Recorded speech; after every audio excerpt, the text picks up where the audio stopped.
ನನ್ನ ರಸಿ ರಾಧೆ ಸೀರಿಯಲ್ನಲ್ಲಿ ಇಂಚರಾಗಿ ಮಿಂಚಿದ್ದ ನಟಿ ಕೌಸ್ತುಭಮಣಿ ದಾಂಪತ್ಯ ಜೀವನಕ್ಕೆ ಕಾಲಿಟ್ಟಿದ್ದಾರೆ. ಮನೆಯವರೇ ಹುಡುಕಿದ ವರನ ಜೊತೆ ಏಪ್ರಿಲ್ 26ರಂದು ಸಂಪ್ರದಾಯಬದ್ಧವಾಗಿ ಸಪ್ತಪದಿ ತುಳಿದಿದ್ದಾರೆ.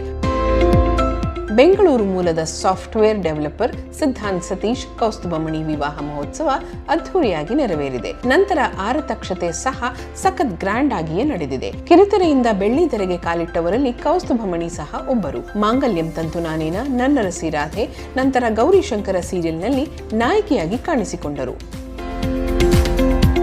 ಅರ್ಜುನ್ ಜನ್ಯ ನಿರ್ದೇಶನದ 45 ಸಿನಿಮಾದ ಪ್ರಮುಖ ಪಾತ್ರದಲ್ಲಿ ನಟಿಸುತ್ತಿದ್ದಾರೆ. ಶಿವರಾಜ್ ಕುಮಾರ್, ಉಪೇಂದ್ರ, ರಾಜ್ ಬಿ ಶೆಟ್ಟಿ ನಟಿಸುತ್ತಿರುವ ಮಲ್ಟಿ ಸ್ಟಾರರ್ ಚಿತ್ರವಿದು. ಗೌರಿಶಂಕರ ಧಾರಾವಾಹಿಯಿಂದಾಗಿ ಸಿನಿಮಾಕ್ಕೆ ಡೇಟ್ ಸಮಸ್ಯೆ ಆಗಿದ್ದರಿಂದ ಸೀರಿಯಲ್ನಿಂದಲೇ ಆಚೆ ಬಂದಿದ್ದರು. ಸದ್ಯ ಹೊಸ ಜೀವನಕ್ಕೆ ಕಾಲಿಟ್ಟಿರುವ ಈ ಕ್ಯೂಟ್ ಜೋಡಿಗೆ ನೆಟ್ಟಿಗರಿಂದ ಶುಭಾಶಯಗಳ ಸುರಿಮಳೆ ಆಗುತ್ತಿದೆ.